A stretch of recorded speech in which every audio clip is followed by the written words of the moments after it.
Hey guys, this is Fleeciana96 and welcome back. I know I took a bit of time off due to the holidays. I had 2 jobs, which meant 2 peak seasons this holiday. That was fun to go through, so my apologies for starting a podfic channel and then a month later disappearing. I have been working a lot.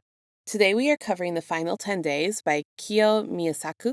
I really like this fic. It has a very interesting perspective for Tomura. I'll kind of let it speak for itself why I chose this one and asked if I could read it, but I really like it. Please mind the tags on this one. We're looking at body horror, childhood trauma, slow death, main character death. Definitely heavy on the angst here. I have linked them in the description of the video so that you guys can go and leave kudos and comments and just give some love to this author. I really appreciate them letting me podfic their piece. Here is the summary of The Final 10 Days. Tenko Shimura loved heroes once.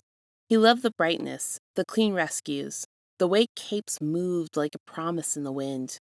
Then one small, terrible moment turned every heartbeat to ash. Left alone among the ruins of his own family, a boy became a ghost. A weapon, a story that heroes tell each other to feel safe. Now, 10 days after the war that ended everything, Tomura Shigaraki is dying. But his mind will not rest until he finishes writing his truth. Not for redemption, not for glory, but because no one ever asked what it felt like to be the monster everyone made. This is his final confession, a letter written from dust about love, rot, loneliness, and the thin line between salvation and destruction. From the Hands That Forgot to Hold Me, written by Tomura Shigaraki. I remember the first time I decided what I would be. I was 6. I liked to count the heroes on the television like they were stars. 1, 2, 3, until the commercials interrupted and the light in the living room died, and only the static hummed against my ears. I would press my forehead to the cool glass of the window and imagine flying above the city, something impossible and clean, something that could take away the ache in my chest like a hand lifting a stone. My mother laughed when I told her. She had a freckle on her left cheek and a way of tilting her head when she didn't understand the world fully, but loved it anyway. "You'll be a good one," she'd say, and the words sink into me like seeds. My father had fists like winter. He worked with machines and he came home with grease in his hair and anger that smelled like oil. He did not laugh much. Once, when I stood on a stool to reach the kettle, he took my wrist too hard. I scrubbed the bruise until it shone. He never said sorry. He never knew how to make things better. He only knew how to hide from them or break them. We were small and ordinary and fragile in the way people are until some grace or some ruin makes it plain. I love them in the childish way, sticky way children love, insistently, without calculus. I loved my sister Hana for making paper cranes and pretending every folded wing was a promise. I loved my grandparents for the way their knees creaked and they smelled like medicine and old rice. I loved Mother because she smiled like a lighthouse, small, steady. I thought love could fix things. I thought heroes could fix everything. I learned their names like prayers. I watched them save storefronts and old men and cats stuck in trees, and I believed, with the simplicity of a child, that they could save my father's patience and my mother's tired face, and the way my sister's thumb would always find mine in the night. I didn't know then that my hands would learn to speak a language of ruin. The day it happened has become a place in my memory that I visit because I have nowhere else to go. I go there like one goes to a grave, because graves keep the truth. The morning had the ridiculous warmth of a late spring, as if the world didn't know it was about to be unmade. Light fell through the slates of blinds and flecked my cheek with rectangles of gold. My mother hummed in the kitchen. There was steam on the window. I remember the kettle singing. I remember Hana's paper cranes on the sill, folded with a clumsy enthusiasm that made me laugh. We were laughing about nothing. Something about a cartoon where a hero slipped on a banana peel, and then the itch began under my nails.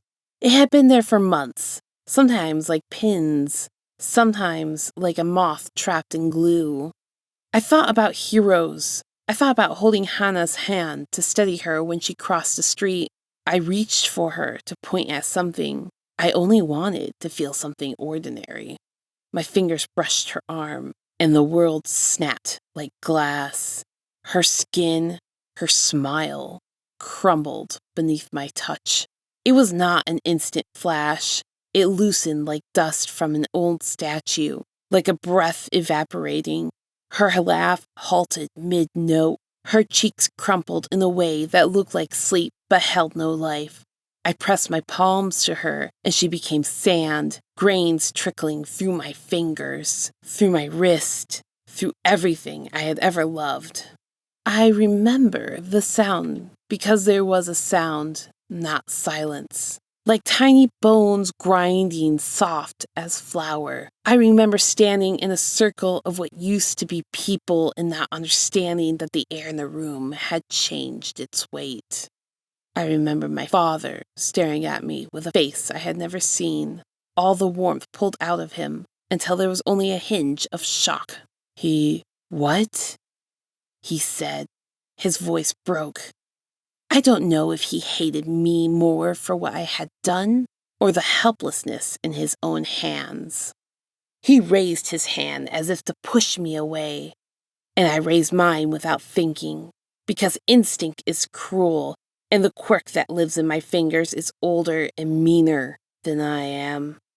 He broke apart like all the others, flesh shivering into granules that the floor ate. Afterwards, there was wind in the house, a thin, raking wind that hummed through the empty rooms. The dog howled until its body folded into nothing, and the sound stopped suddenly and horribly. I sat on the kitchen floor and ate ash with my hands because I could not feel the thing I needed most, repentance, or a voice to call for help, or a touch that would not betray. No one came. I said it to myself because some part of the child wanted the world to be responsible. No one came to fix the house, or the life, or the small bodies on the floor. No one came to teach me how to be anything but this. He found me later, with no rescue in his eyes. The man called himself a name that fit like a crown, all for one. He had a smile that smelled of easy things and danger. When he stepped into the fractured silence of my life, his boots did not crunch the dust. They slid over it as if he had power to not leave traces in the wrong places. He spoke to me like an old friend. His voice was made of patience. He said words I had been waiting to hear, words that promised shelter, meaning, purpose. He didn't ask me for an apology. He asked me to understand why the world had to change. You don't have to carry the weight of what they were, he said. You can be free from it. I wanted to be free in any way that would stop the scratching under my skin.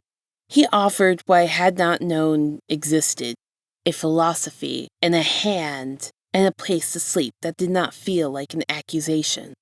He gave me a new name, because names are how you become different. He placed cold, pale hands like mine, but not mine, over my face once, and said the world resembled itself into a map that favored the broken. I wore those hands like both a crown and a confession. The years that followed were a slow lesson in unmaking. He taught me about power and about resentment as patient teachers teach language. I learned that the world was a palimpsest of lies, that heroes were convenient myths that allowed people to feel safe without healing their houses. I learned to be angry with the kindness I had once coveted. I learned to sharpen resentment into purpose. I became Tomura because Tenko could not survive in the same lungs as what I had done. I folded him away like a photograph you could barely look at. When I describe those years, I hear myself sounding like a man, but there is always a boy behind the voice, the one who waits in the dark for a hand that will not dissolve. There's always a question without an answer. If one touch can turn the world into dust, is there a way to touch it back into being? The war was a thing that flung the world like a vase, shards flying, and some people catching them in their palms, some bleeding on the tile. I imagine it would make me feel less empty. I thought destruction would fill me up with meaning, with importance. I believed that if the city burned long enough, someone would come and say, "You see? You forced the truth. You showed us what justice looks like." I was a child who finally learned to break things. I remember the sky as a bruise. I remember buildings folding like paper. I remember the taste of metal on my tongue and the way my own name sounded like a prophecy. There were faces. There were screams. There were bright, terrible banners, words like heroes and terrorist, and people became nouns instead of anything living. At the center of it, I felt both huge and microscopic. I felt like a force that cannot write. And yet, inside my chest, the same dull hunger throbbed, the ache for a hand that wouldn't betray. Each victory was quietly empty, because victory had no mother to smile at me, no small sister to fold new paper cranes. It ended the way all things end, with more ruin and the strange bureaucratic aftermath of people who never touched the destruction doing the counting. They called it over. They said justice prevailed. They paraded their banners and patched their windows. They did not ask me if I wanted to stop being violent. They asked how they could erase my name from their maps. I walked out of that last fight like a creature that has been stung too many times. The poison is in the blood, and the antivenom never comes. I have lost many things. Men, ideology, even the man who taught me to be patient. And what remained was an animal that had to learn to adapt in its own ruin. I did not want to keep going. I was a foundling of disaster. And then my body, which had conspired with my mind for years, began to betray me in a way that felt not metaphorical, but literal. My skin sloughed into thin sheets. My breath came as small, ragged notes. I had the luxury of days where the sun still rose, and the luxury of nights where I could pretend sleep might hold me for a little longer. Those days became a currency. The 10 days I lived after the war do not conform to neat memory. They are an unstitched thing, one ragged seam of sensation after another. I am writing this on what may be the last day I will ever be able to hold a pen. My hand trembles not from weakness alone, but because the thing inside of me that once wanted to be the opposite of this has been hollowed. Day 1. The world is loud with the aftermath. I taste my own blood when I cough. A hero rescues a child from a toppled wall. They hug and the cameras bite at the edges. No one looks at me. I hide in the ruins until dark, because darkness is kinder to rotting things. Day 2. I dream of Hana. She is not dust in the dream. She makes me a paper crane and presses it into my palm like an accusation. She says nothing. I wake up holding the memory of the crease in the paper, and my fingers bleed. Day 3. I try to find All for One. His absence is a revelation. For the first time, I discover that I am less of a man with an inheritance and more of a man with debts.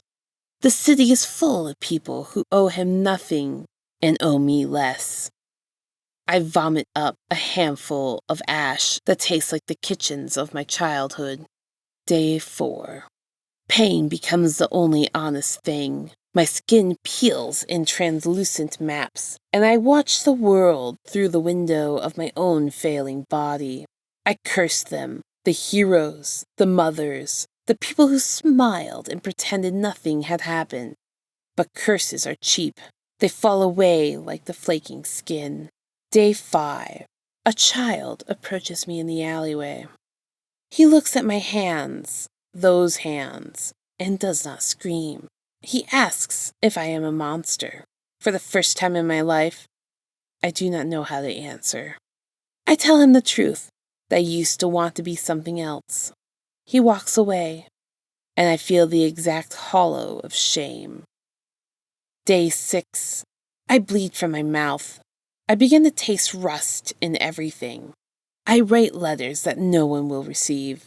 I talk to the ones who are gone until I cannot tell if I'm answering myself or the ghost. I ask forgiveness I have no right to ask for. Day 7. I read something I wrote years ago, a manifesto that felt like a map back then, and the words read like a stranger's handwriting. I am surprise and regret and a container of all my worst decisions. A siren wails somewhere, and the sound is not for me. Day 8. I am delirious. Memory and present stitched together and form grotesque tapestries. I remember my father teaching me to turn a wrench. I remember my mother humming a lullaby as I fall asleep. I remember Hana folding a crane that looked like a small gray bird. All of it is a slow film that catches the light in the wrong way. Day 9. I dream of forgiveness as a physical thing. It is heavy and smells of rain and soap. My father's hands wrap around mine and do not dissolve. He presses the most ordinary apology into my palm, a nothing that feels like everything. I wake up laughing and crying at the same time, and the sound is small and useless. Day 10. My hands stop shaking. I have written parts of this in darkness, whispering to myself the words I wish someone had said to the boy who sat by the window and counted heroes. I have tried to explain how the world felt and how my hands, traitorous and honest in equal measure, learned to speak a language of endings. If you read this and want a place to blame, take it. I will not stop you. I've been blamed for every ruin for a long time. I've grown used to the taste of it. But know this, I was not born a ruin. I was a child with a laugh that smelled like rice and a love that failed only because the world refused to hold it. If you read this and seek to understand, then let me tell you the most private thing I have kept. What I wanted when I was small boiled down to a single ridiculous wish to be seen. I wanted someone to look at me and know what made me ache and stay away. I wanted a hand that would not break when I gripped it. I had 1,000 chances to be held, in different languages and shapes. Some were hands made of velvet in politics. Others were hands that clapped at my accomplishments, and then closed their palms when I needed warmth. Some were empty. None were steady. I am not asking for your pity. Pity is another kind of dust. I am asking for the truth of what it feels like to be a person who was not saved. I thought, in the end, that I would be remembered as a myth or a monster. And perhaps I will be. Let the stories say what they will. If you must remember me as ruin, then remember too that ruins are also maps for those who come after. They show where the foundations failed, where the mortar was weak. Study them. Learn to build your houses better. The light outside my window is thin.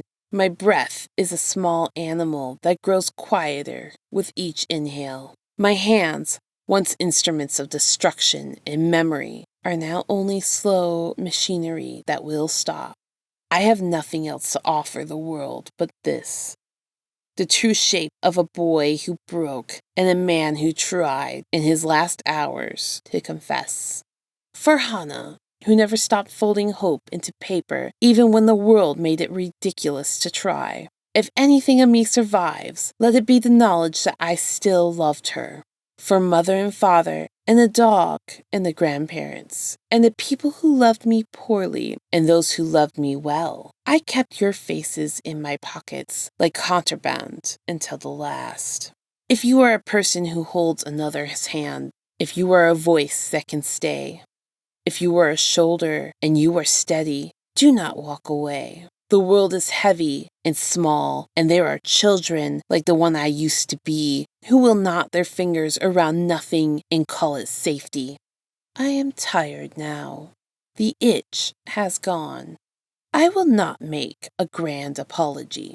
I have tried one with my blood, and it found no purchase. Perhaps this is the closest I can come. A confession scrawled in a body that is unspooling.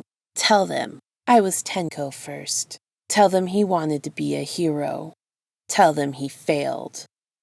Tell them that even failure was a language, something taught and learned. Tell them to look for the places where hands do not hold and fix them. I am sorry. The pen slips from my fingers, and I watch it fall like everything else, slow, inedible, and honest. The last thing I press to this page is a memory of a small paper crane on the windowsill, waiting. If mercy is a thing that exists outside of stories, grant it to the child I once was. If not, let this be a map for someone who comes after me, someone steadier, someone kinder. I am finished. The ink smears, then stops. There's a faint smear of dust at the edge of the paper, as if a trembling hand placed its last fingerprints where a life once tried to be kept. Thanks for listening to that one, guys. I really like it. It's one that I hope it sits with you. I hope my voice acting didn't ruin it. It just really sat with me. I knew I kind of had to podfic it and share it with more people. It's a really interesting take on Shigaraki and his journey and everything that was kind of forced upon him.